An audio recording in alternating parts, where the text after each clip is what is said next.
Hello, MS Live. I'm your host, Dulci Hill, and I think I've got it. I never get this right. Normally, I kind of mess around with everything you get on, and I've got to connect things and share to a group, share to meerkats, and everything's going really smooth today. I know you guys on YouTube are probably looking up my nose, but today I want to talk. I don't know why that's doing that. All right, I'm messing up again.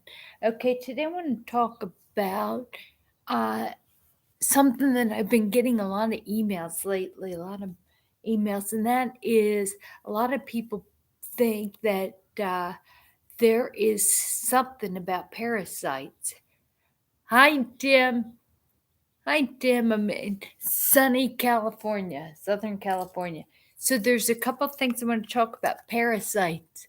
I read an article that said forget about having MS, but if you have an animal, if you have dogs, if you have cat, anything living in your house, anything you pet on your lap, if you have these critters with you, these beloved pets, then 90, I think I did the it was I think it was 98% of people who live with pets have a parasite. Oh my gosh, it sounds so yucky. Well, there is actually a dewormer for people, right? What is dewormer for people? Dewormer. In fact, this year, where's Gina when I need her? Uh, I don't know if I'm going to be able to read this right now. My eyes are a little crummy from it's very early right now. I go to bed in California. It's 3 hours earlier. Hi, Tim. 3 hours earlier than on the East Coast. This is between 11 and 12. Hi, Ruth. But on the West Coast, it's 8 o'clock right now. So I got up at 7 o'clock, went to bed at say 1 o'clock. This is, I am not a morning person. I am not. That's why the crack of noon is when I start my day. So, and I know you guys. Hi, Jan. Hi, Paul. Uh, Guys, you know what? I am an extrovert. The more you guys participate, the more alive I come. I'm like a parasite. All right, Tim, interact with me. Paul, Ruth, I can count on you. Oh, Dennis is here. Ah, that is so wonderful. Okay, it's slowly kicking up, and you're going to see my energy increase because that's what extroverts do. In fact, I will tell you something. All right. Oh, I got something in my eye. Okay, I will tell you something. When we are born, we are either an extreme extrovert or extreme introvert. You're either wildly shy or you're so gregarious, you're just your mother's always telling you to be quiet. Which I will guess. I used to be a shy flower. I know you probably don't believe that. So what I'll say is the older you get, the more you're in a disease, the more you go from being actually if you live, you go for an extrovert, you value your introvert time. I like my downtime. So yes, I agree, Ruth. I had to not go to bed if I was going to be up and clear minded here. So, how many people are morning people? How many people value their alone time, their rehealing time?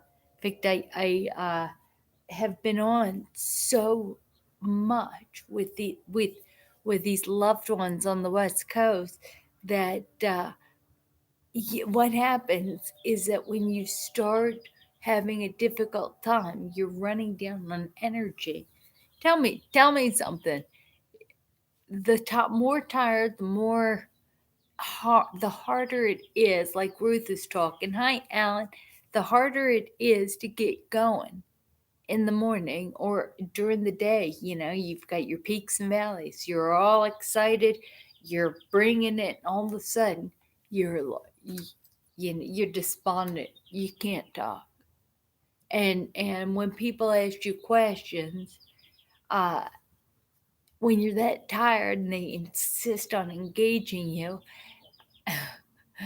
the nasty things come out of your mouth. And I don't mean nasty as in and you tell people to back off, as much as you're laying down back like this and somebody comes to you and they're talking and they're asking you questions, and all of a sudden you're like, I would rather die than be in this conversation. I need some rest. Hi, Sarah. It's because what is the mantra? Hurting people hurt other people. So we have to be aware when we need to put ourselves in a timeout. Uh, so for me, it's unpredictable. Exactly, Sarah, because we're up. I can't commit to much. Well, you know what? I've committed to everything coming, to my West Coast family. I came out here. I'm with all my peeps, and people are wonderful, but they remember me as the old, energetic Dulce. Oh, here she comes. She's gonna whip everybody into. Oh, yeah. Thank you, Ruth. I- Timmy, Timmy's morning guy. Tim, Tim is a morning. Oh my gosh, morning. Not me, not me. In fact, I will tell you, this is because I've progressed so much, and you guys might feel this. Ruth, you might feel this. It actually, I will say that it takes me about 18 hours to get completely clear mind and be able to do things. So it's 18 hours. So I get up, say on the East Coast, I get up at 9 o'clock in the morning, right? So pretty much I'll swim in the afternoon because it takes me to about noon, from 9 to noon to get normal. Although, yeah, the MS live. All right. Okay, we should be doing this at midnight because that's when I'm alive. Because when I go to bed and I get up at say 9 o'clock, I have 3 hours to get ready to go to the gym and swim, and then I come back and I start. Yeah, I crash. It's peaks and valleys, very much like you, Sarah. You don't know, all of a sudden you're with your pool peeps and you're sitting around the pool, and you're in the pool and you're cool, and all of a sudden you still can't communicate. It's like, no, no, I can't be. And people will insist on talking to you, and you'll fade in and out. You'll slur, or I will slur. It's just rough. Yeah, Gina is saying, uh you set expectations on yourself to be what you let's see to be what you were to the West Coast friends. And actually, I'm actually kind of kinder to myself, um because honestly, when we live with MS, we are like that frog in boiling water. We don't recognize, uh it's like gaining weight. Or here's an example. It's kind of like, you ever go into somebody's house that has a cat and has lots of cats in one cat box, and they don't smell the fact that the cat box hasn't been changed in, well, a year, and you walk in and it stinks and stuff, and you look at the person with the cats and you say, do you know your cat box is a little strong around here? Don't you smell that? And they say, no, no, I don't smell that. Because when you live with something so long, it desensitizes you. Um, you can desensitize yourself with stink. We desensitize ourselves as we progress. We don't even see it because we're so busy adapting to it, trying to cope, trying just to survive. I'm thinking, all right, people are insisting on talking to you and they're not reading you very well because people are so busy reading, uh, reacting. So they're reacting to what is consistent with you. So I had to tell my girlfriend and other people, I said, you know what I need you to do is because when I start talking crazy, I'm like, you know what? Don't talk to me. In fact, do you have a bullet, a silver bullet? Yeah, if you take me out, I wouldn't be mad at you. but it's not that. I go to these people now. I've learned something with prayer. I said, you know what? As we have MS, it's I'm a Gemini, and that doesn't mean anything because I'm Christian, but they say Gemini is two personalities, a lovable and a not so nice one. Well, guess what? When you have MS, now we are a quadruple lie, right? Now I've got four personalities in me. And it's so important that when I'm talking to somebody, and they know and they love me, especially close people are close. We're familiarity breeds contempt, but they can't know how we feel, but they can if you give them words. So when they come up and they don't like the way you're saying things, you're talking crazy. You're saying, you know, I would rather die than listen to this conversation, right? Instead of being, because we get, and people are like, family and friends, people you love, say, oh my gosh, you want to die? And they react to that, but you really don't want to. You just want them to shut up and leave you alone. Just so you got to give them words, give them a sign. So I told my girlfriend, I said, please do me a favor and ask me, all right, what Dulcie are you on right now? Right? What Dulce? Are you the excitable? Hi Aphrodite, are you the excitable? Are you the old Dulce when you used to live here in Southern California?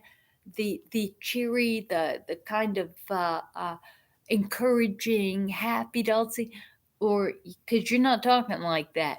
But if they can't know which person you are, right? And are they all right, you're laughing, Ruth. All right, that's good. I'm glad you're laughing. But if they can't know what we are and we don't know what we are, we're going to have conflict.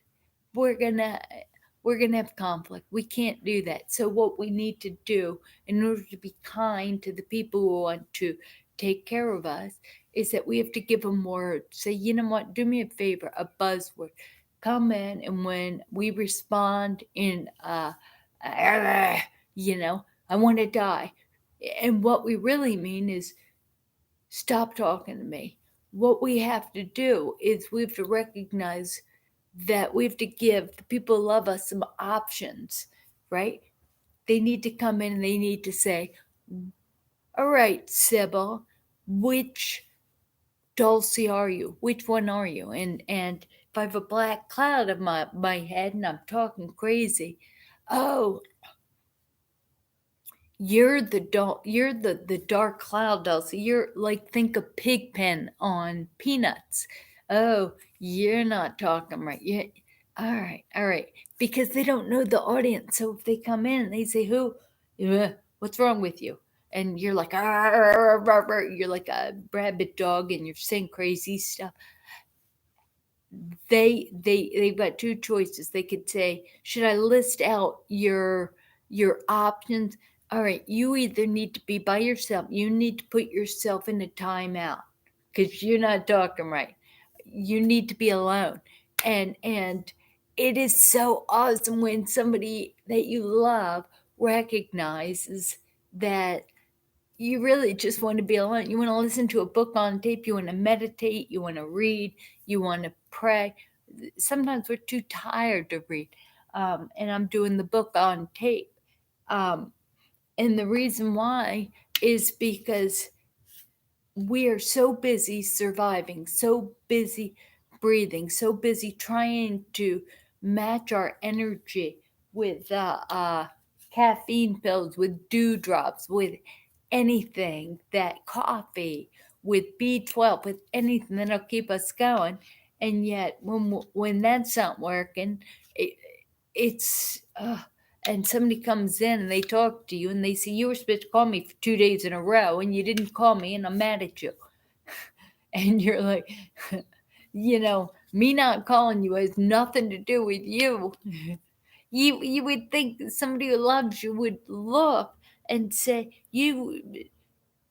they'd be concerned. And Dulcie isn't called, and she said she was. First of all, the reason why is I forgot. If I said I was going to call you and I'm not calling you, chances are it's the type of Dulcie you're talking that is ignoring you. Isn't ignoring you. She is, just overstimulated Dulcie that has put his time now, right? What happens when animals get injured? When animals get injured, they go by themselves. They bite people. They bite anybody who's trying to help us or help them. All right. So we are in a sense injured animals. Uh, in a sense, when we are trying to survive, sometimes we are so throughout the day, even on your worst day, you're bad, you're having a bad MS day with great moments. I used to say that I don't have good days and bad days anymore. I have bad days with great moments. But if I'm honest with myself, it's not bad days with great moments. It's just being aware of myself. If I can't be aware of myself because people are like, they come in, oh, you're not acting like the same chipper, excitable Dulcie. It's like, well, if I'm talking crazy, if I'm talking a little insensitive, then we owe it to our caregivers to say, you know what? Okay, they need to know that we have a number of personalities in us. We have the kind that, I'm thinking I have the kind that walks around normally when I have energy, but every once in a while, my left foot is so bad it will not lift and I'll trip over it. If I trip over it and somebody's asking me to water flowers on the back porch, I'm just, you know, I'm just trying to make the bathroom, and this left foot is hi Aunt Brenda, but I'm just trying. It's which hat are you wearing? So right now, let me think. I know I have two extreme hats, but you know, i- in order to be kind with everybody, uh, when they come in and they're like, you're not, I don't know who this person is who is talking about suicide. And then the next morning, I have to say, you know what? I'm not suicidal. You guys all know I walk with Christ. My body, my life force is not mine to take. So why am I telling people that love me and would just that love me so much? Why would I say, you know, I feel so bad and so overstimulated that I would rather die right now. I'm asking God to die.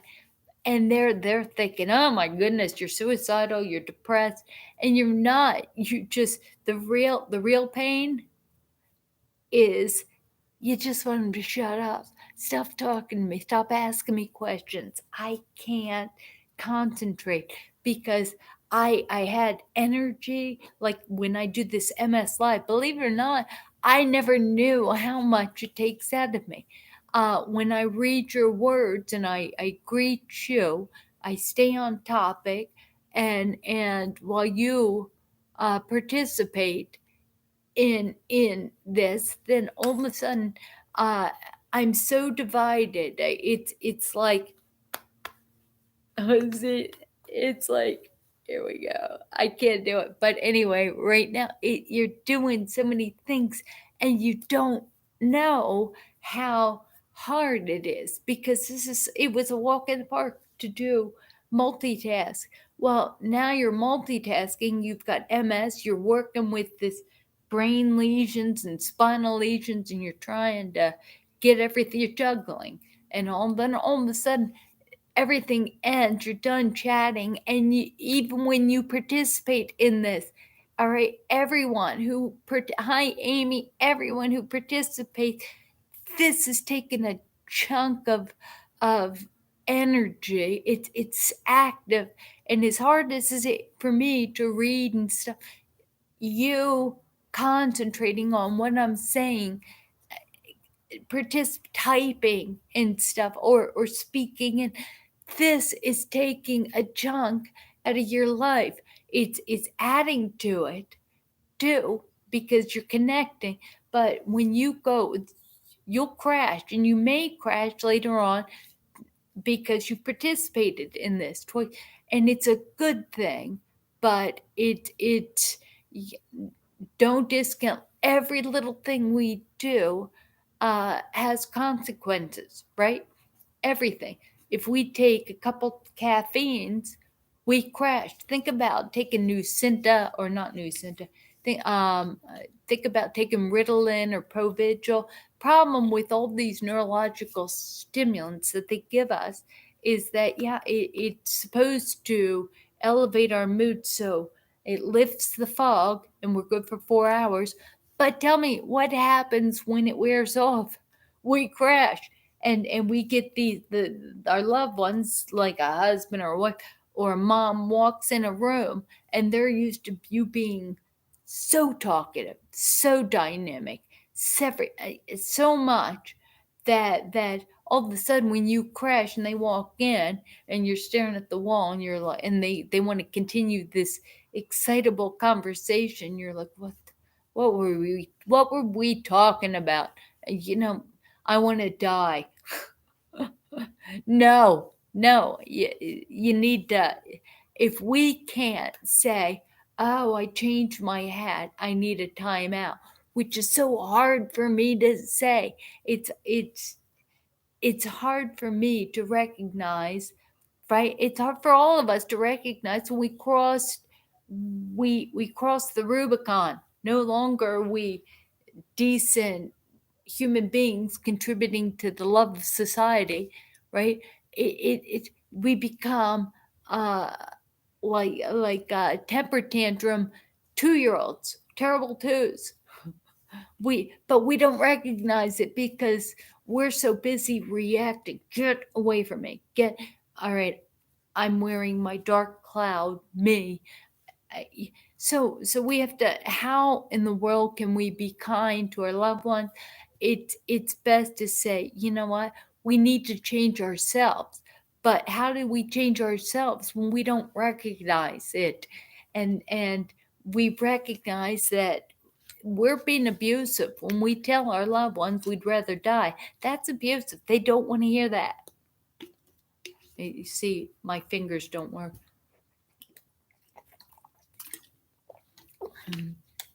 People who love you don't want to hear that you're looking forward to meeting your maker.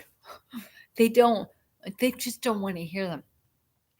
And when we shove it down their throat, we're like, ugh, I'd rather die than hear another word that is said. I mean, think about how peaceful. It's just, it's wrong. It's abusive to the people who love us. It's So we have to be kind to them, recognize when they're looking at us half mad. Like, what's wrong with you? Why are you saying these things? We need to recognize and stop. and say,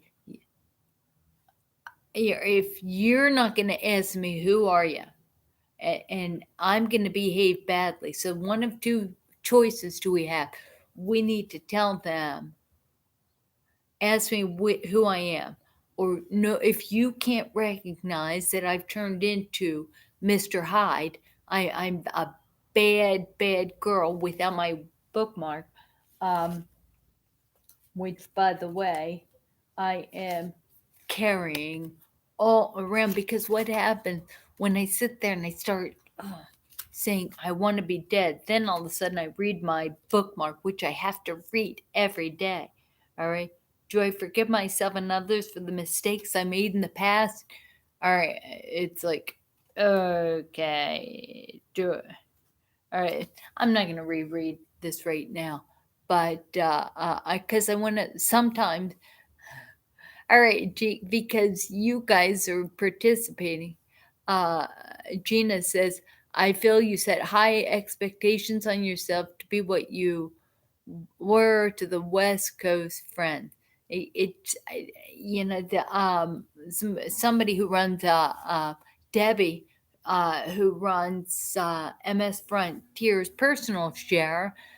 She's on the, let's see, no, she's in Colorado now. But before, she was in Washington State, and she'd get up when we did Bible studies, and so early, it was hard for her. Let's see. No, I'm not homesick. I'm not. You know what? It's the reason why I've gone to the shooting range, and a lot of us with MS are dead eyes. We don't have balance, but we're really good. Why are we really good? We lose the vision because of optic neuritis in one eye. It comes back, and it's like 80%. But what happens when you lose uh, vision in one eye? Right, and it comes back. All right, so now it's you can't see the depth perception as well, right? You can't see how far out it is, but it's easier to see exactly where it is in front of you. So if you don't know where it is, linear, how far it is, you still know exactly. In fact, one eye being misaligned, you can, so it really makes you much better aim, much better. So people are, gosh, you are so good at shooting. Daisy chain a bunch of bullets in one hole target, because if you have a firearm, you gotta practice it. Or if you don't have a firearm, it's good to go down. So it's so here's the advantage. Anybody who's watching this with MS, if you had optic neuritis, you can go down to a shooting range and rent a gun and take a lesson. And I'll tell you why. It is fun to see how your disability makes you a sharpshooter.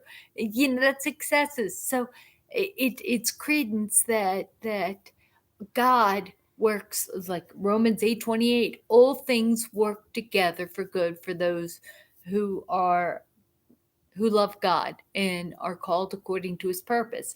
So if so many people have come to me and said, do you believe God can heal you?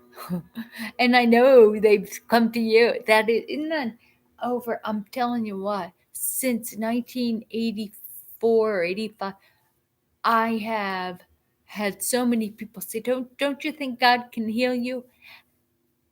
Oh, I do. I know God can. But does He want to? Because am I more of a positive Christian influence in life with my affliction? That 2 Corinthians 12:8, where Paul says, I don't want the thorn on my side. I don't want that. And God says, oh, now I'm paraphrasing, right? Oh, I, I'm not going to take that thorn in your side, because my grace is sufficient for you, and my power, God's power, is made perfect in weakness, because my advancing MS allows other people to come to my rescue. There was we went to a Mexican restaurant. By the way, East Coast, they don't know. They can't do Mexican. They cannot. You can't do it. So when you're in Southern California, you eat Mexican, and it's good because it's really good. It's completely different on the East Coast. Just like you can't get good Italian food or pizza in California or on the. I think you can. It's different. It's like fruits and nuts type of. Uh,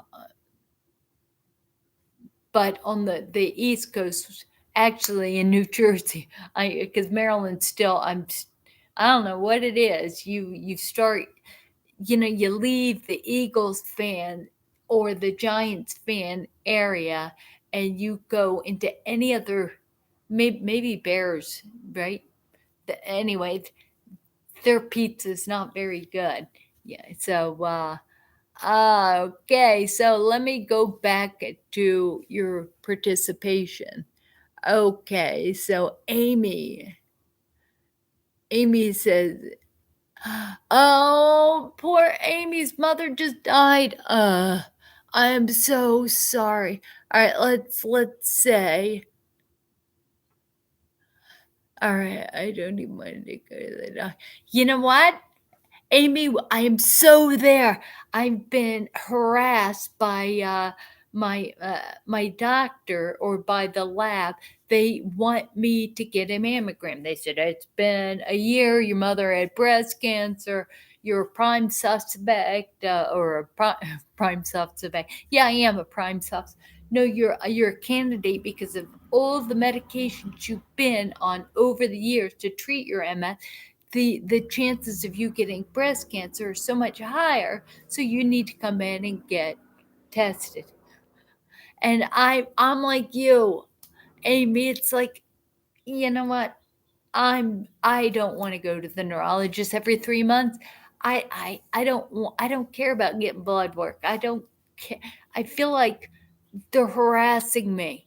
They want me, you just want a copay, because when you go to the neurologist and they say, "So how you feeling?" All right, and thank you. Thank you. Thank you, Susan. But anyway, Susan just said that I look pretty today. Oh my, it was so hard getting out of bed early. At 7 o'clock, I had the alarm set. Remember, I went to bed at 1, but so anyway, okay, so I'm gonna, oh, wait, Gina, you must be talking to Susan. Oh, that is awesome. So remember the bookmark we talked about, I think we did, boundaries. We have got to make boundaries. In fact, there's a book that says it's by James Dobson. It's Love Must Be Tough. And that is helping you to put boundaries on what is appropriate, who you are, what is good in your life, and knowing, because we have to be kind to ourselves in order to be kind to other people. But when we have this slippery slope of depression, of physical ailments, of not feeling well, and the world outside doesn't know, gosh, this person who's normally is such a cheery person comes in, and they're acting like Dr. Jekyll and Mr. Hyde. I don't know who you are, but I don't ever want to see you again. It's you know if we don't know that we're deteriorating, if we don't know that we have crossed the Rubicon, our behaviors got so bad that people love us, they're like, "Oh, I really don't want to be around you." We have to either give them boundaries to protect them, It's like, when you come in, you have to know, are you, what's the black cloud? You know, you're talking crazy. If they can't recognize that we have gone insane, we need a timeout. We need our alone time, right? If they can't recognize that, which they can't, and we need to recognize it, which is not fair because, we're just trying to make the bathroom. So we're trying to make the bathroom, our foot's tripping over, and then we got somebody saying, "Oh, don't forget to bring your water." And you're like, uh, that word, or don't bring your clothes with you, your laundry. Did your laundry? It's like, don't you know that a single word to somebody who's trying to make the bathroom while their legs are not working, they're not using their scooter, it could be the very thing that makes you fall. That just, it's too much with our brains, too much on us is it saps the heck out of us. So if our loved ones don't have boundaries to recognize when we turn into Sybil, the nasty Dulcie, then we have to recognize, it's so hard. It's so hard. We have to say, you know what? Normally, when somebody starts barking at me, which they do, uh, and when you are dealing with the disability, when you're dealing with that, uh, it doesn't seem fair that we have to figure out how to take our next breath and yet tell other people, "Oh, this is how I'm feeling right now." When we don't want to tell them how we're just surviving. It's not, if somebody's walking around with their feelings hurt, and it's one of your caregivers or your spouse, they're walking around because you said something that hurt their feelings. You have no idea. Yeah, and we don't even remember what we said, and it's like, where do we make these boundaries? Love must be tough, because what do we do with our spouses, our caregivers? We don't tell them what exactly our pain is. We react. We become nasty people to say, "Give us space. Stop. Leave me alone." And occasionally that comes out of my mouth with my husband. I'll say, "Leave me alone. Go away. Go away." Or when if I fall or something, and he goes to pick me up and he looks at me, and that look of disgust is on the face because I'm getting blamed. "Well, why did you take your walker backwards down the stairs when you should have walked on your ramp in the front?" It's like, yeah, yeah, yeah, yeah, yeah, yeah, yeah. Yes, I know. Shoulda, woulda, coulda, but didn't. So go away. If this is distressing you because I've had more guts and sense, and I'm trying to exist the way my brain believes that I still am a bit of an athlete. It just, so if I don't know that I'm an athlete, do you, caregiver, think by you saying, this is a bad idea. You shouldn't go out and water your plants. You shouldn't go and weed that.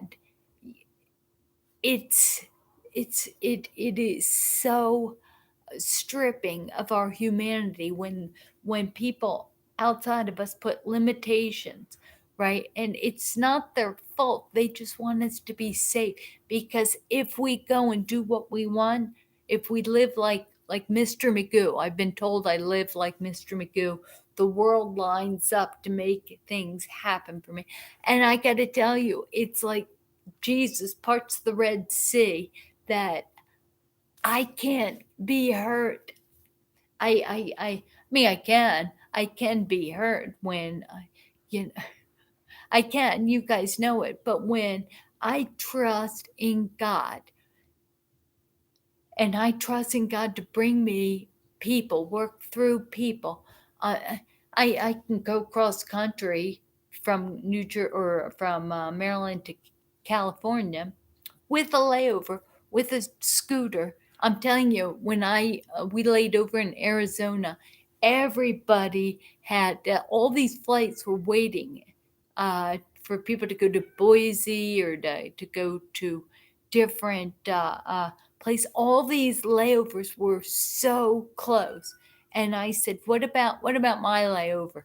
And she says, "Oh no, you're good." In fact, they didn't even talk about my layover, but going to Ontario, because they're like, "You're fine. You'll make it." Yeah, I made it. I not only did I make it, got off the plane. They brought my scooter up. Took them like 20 minutes. So I'm sitting there. Everybody's off of this plane. I've got a connection, and they said, "You have an hour." I said, how how is that going to help me if I've got to wait an hour to get my scooter up?" So they got the scooter up. I took the scooter with my carry-on bag. I clipped it on the back of my scooter. Went over to the other gate, which was like five down, was able to go to the bathroom, fill up my water again, and because I pre-board, I went right on first. But no, when you're disabled, right, and you're taking a wheelchair or anything, you're the first to get on and the last to get off. Patience, you have to sit there. Uh, and Yes. If you have a scooter, what you do is you get early, you go in to the airport, you go right up to the airline where you check airline, and what they do is they inspect your scooter, they tag it, and it's important. You don't check it. It's important if you're using it for mobility, tell them you want to gate check it. You want to gate check it. Uh anyway, let me uh Rose is talking about boundaries being important, and what I will say. In fact, I've taught classes on boundaries, but knowing our boundaries, know and being responsible for creating boundaries for our loved ones is it doesn't seem fair. It doesn't seem fair that we have to survive, we have to thrive, we have to get out of bed and risk our life and still be responsible for everybody else's emotions. Well, it's like I don't want to appease you. It's like I walked in the other day, walked into my girlfriend's house, and she asked me, she's, "What did you say to this person? This person's really mad." And I'm just trying to survive, overheated and all. And my response, I don't know and I don't care. And if this person is upset, this person needs to get over it, because I don't want to psychologically break down what was. I mean, and then in mine is like, I don't care what he said. I want to die, right? This is, instead of saying, you know what, the light switch came on. The what? All right, happy Dulcie was trying to encourage, must have said the wrong thing. Your reaction's your problem, right? And I think you should have been careful not to know that you asked questions to the Dulcie when she took her happy saint hat off, and all of a sudden she's not even talking like a Christian. She's talking like a New Jersey Gemini. That you just because I can be I got the F bomb in me. You guys have heard it, and if you're from New Jersey, you drop the F bomb like the Sopranos in between syllables. It's not a cuss word, it's an amusement word, it's an embellishing word. So not that I'm condoning cussing, I'm just saying that when God knows me. God made me, but uh anyway. All right. So what it is, okay, what it is, Amy, is that depression, any kind of stress like that. Hi, Sharia. Uh your sodium. I read that your sodium's out. So God, it's true. Aunt Brenda, I've got a little vegetable garden, and in Maryland's got a lot of clay soil. So the lifeguards were going on vacation from Maryland to Long Beach Island, New Jersey, and I said, that's stomping ground. Do you know? And I didn't ask this. I said, now I'm saying every time the lifeguards at our pool go to New Jersey, I'm telling them to bring me back some sand from the Jersey shore that I can mix with my vegetable garden so stuff will grow. Anything grew in New Jersey. I thought I had a green thumb. No, it's in the soil. Let's see. All right, excuse me. Let me see. All right.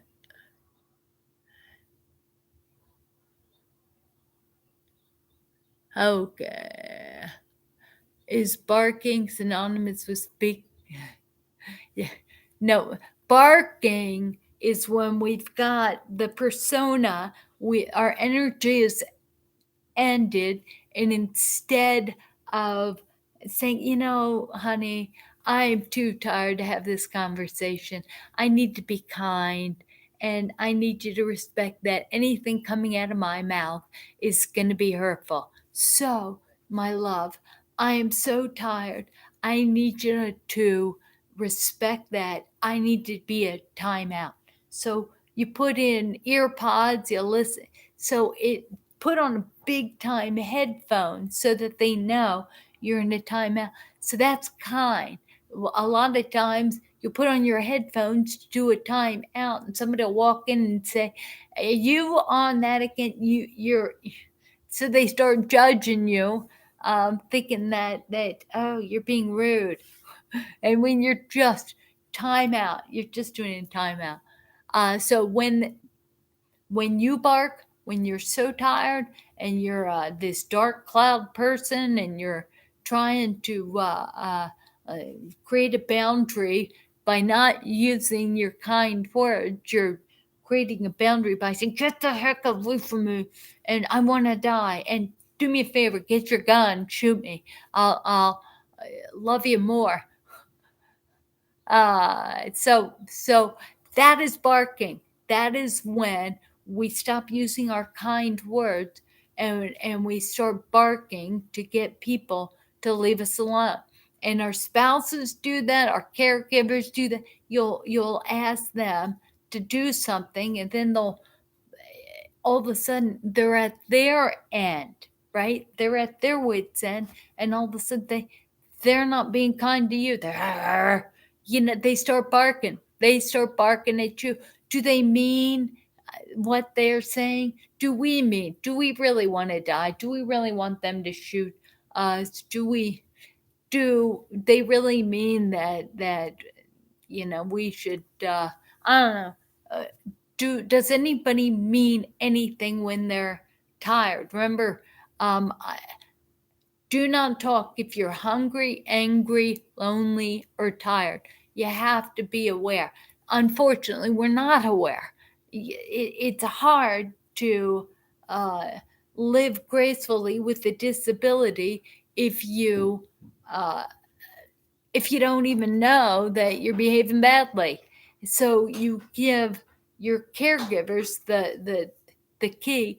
Just or if I seem like a different person, I am a different person, and we have to recognize when we've changed, right? We've changed when the terrible 2-year-old needs a timeout, right? Because and people are looking at you saying, you don't look 2, you look 54. You Yeah, and I've been around you where you've been up for 2 days and you can talk and you can encourage and you can be in this world so much and all. Yeah, I don't know. All right, it's difficult to explain our moods. It is. Hi, Derry. Oh, I miss you at the pool. How can we get them to understand? I'm sorry, you guys are looking at my armpit, but it's covered and it's shaved, so it wouldn't be that bad. We need time alone. It's true. Otherwise, we'll go off.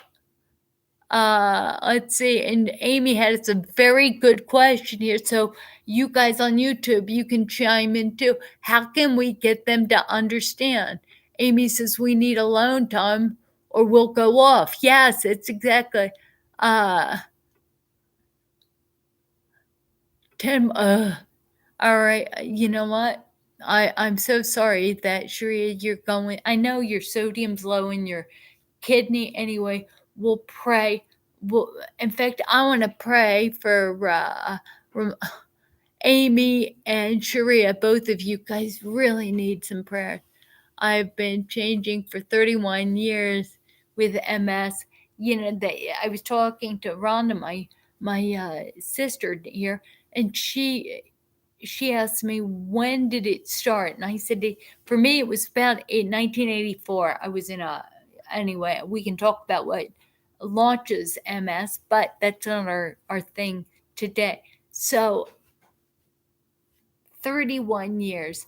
There are so many people who've had MS up to 20 years and they're managing it and they think they've got it. But you know what? When you've had it as long as you've had it, Ruth, or is that or Gina or Susan or Brandon or where's Daniel and where's Jane, and Diana, oh my god, and Karen used to always be with us, and Karen is the longer we live with this, the more we recognize this is bad. Walking is so hard. uh, so how is it we're supposed to safeguard our world to be kind to our caregivers when we're just trying to exist, right? Um, and Gina says it's more difficult to become a chameleon. We have to be chameleons to appease the people around us, and that is so hard when all you're trying. It's like I'm not being a bad person because of you. I'm being a bad person because I've hit the wall, and I don't even have the energy to eloquently weave together words so that it sounds kind to you. It's like when we're just trying to survive, we're like, it's easier to say, back off, back the fracking off, or the heck, leave me alone, and it's not kind. But they don't know, are we trying not to be kind, or are we barking and saying back off of me? And yes, like when it's about us, Susan said, but a lot of times our caregiver thinks it's about them, right? When we bark and we're like, back off, I want to die, and all, they're like, oh my gosh, should I call the suicide hotline? And you're like, no, because if you call the suicide hotline and put me on the phone, I'm gonna encourage the person that I'm talking to, right? Because I'm gonna get, I I just want a timeout, right? Just one. It's more difficult to become a rose since we can't even remember what we said. Huzzah! That is the mic drop. That's mic drop stuff. All right. So you're talking to somebody and now you hit the wall, you need your timeout, and they come after you come back out and they say, you said something about wanting me to kill you. Did you mean that? Did you mean that? And you're like, I said what? I that's crazy talk. And you want to talk about this? No, no. Jessica, it says, all right, Jessica, you're gonna amuse me. All right, it's Jessica says, hi Dulcie, you're able to explain things so well. I'm married 34 years to a New Jersey Gemini, and she was diagnosed 30 years ago, and he still doesn't. It's not that. It's not that. It's so hard being a man from New Jersey and a Gemini. Oh my gosh. You know what? You automatically get one angel wing just by stacking the odds so difficult. Oh my gosh. Good luck on that. But you know what? It's even more important that first thing you have to do um, is in a journal on a piece of paper where your spouse can't see it, the very thing you put in your Bible at the top, forgive your spouse. You got to forgive these caregivers who love us. They don't want to know that they don't want to know that we're okay if we're dying, right? We know where we're going. A lot of us do.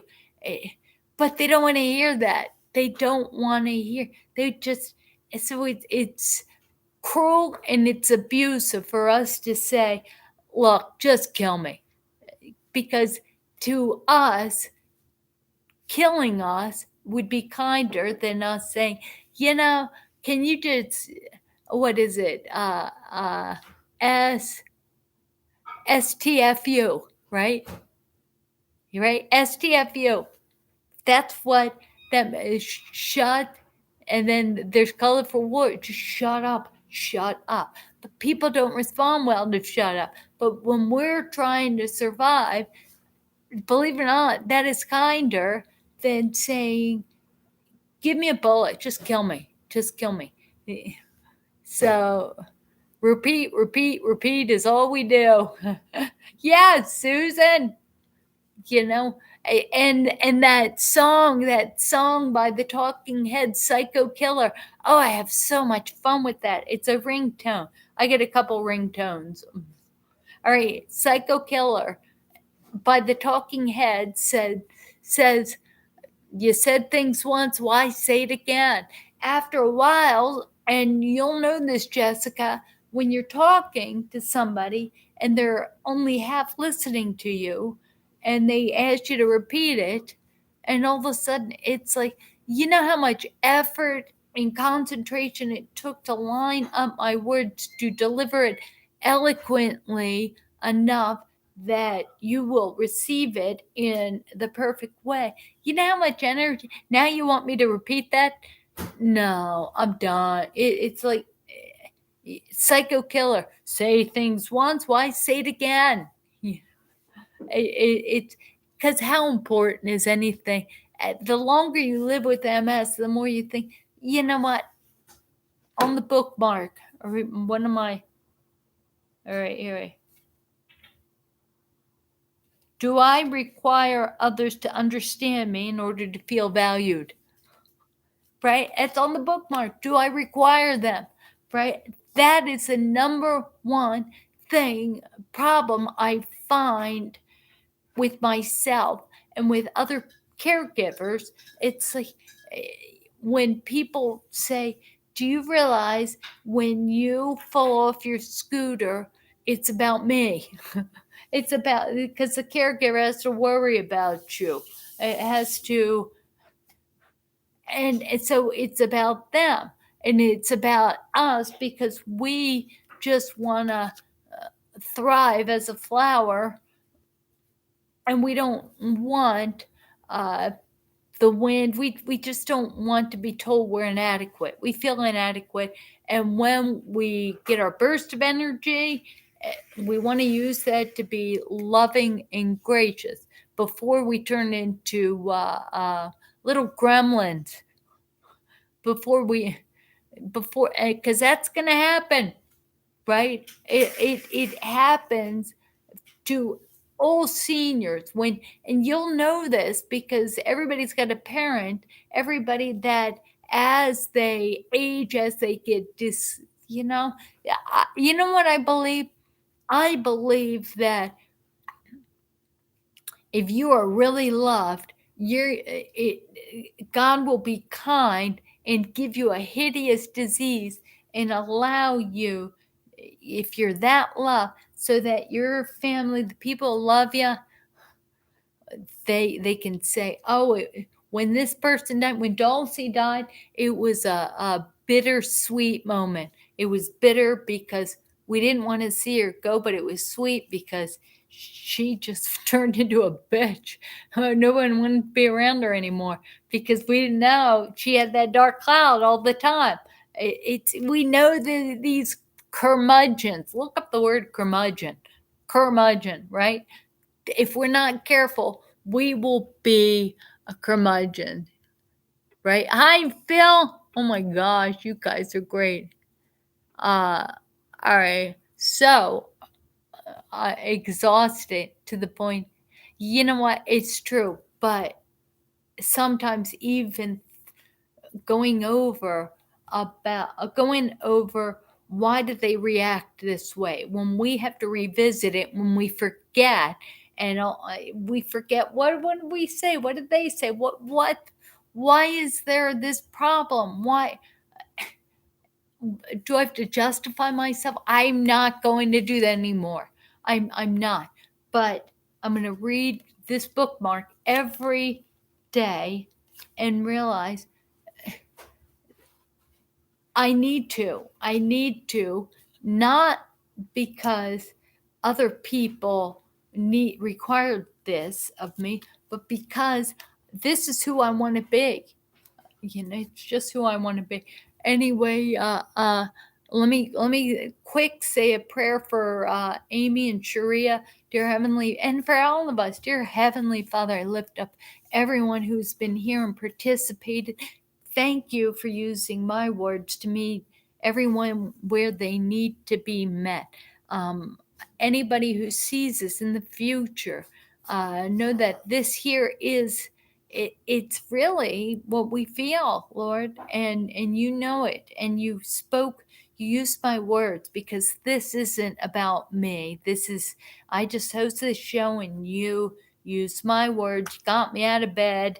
Thank you. And I've been coherent. I don't know where any of this came from. Right now, I want to lift up Amy in prayer to you. She just lost her mom, and she is just between mourning, between dealing with MS, and I just it just we just get too much. She feels like she's like Job right now. Please comfort her. Bring her, allow her to recognize all the people that are carrying the loss for her right now, carrying MS. Lord, just ease her pain and let her know that love's all around her, and so is her mother will always be in her heart, and she's there, Lord, and therefore she lives. And Sharia has got I lift Sharia in prayer.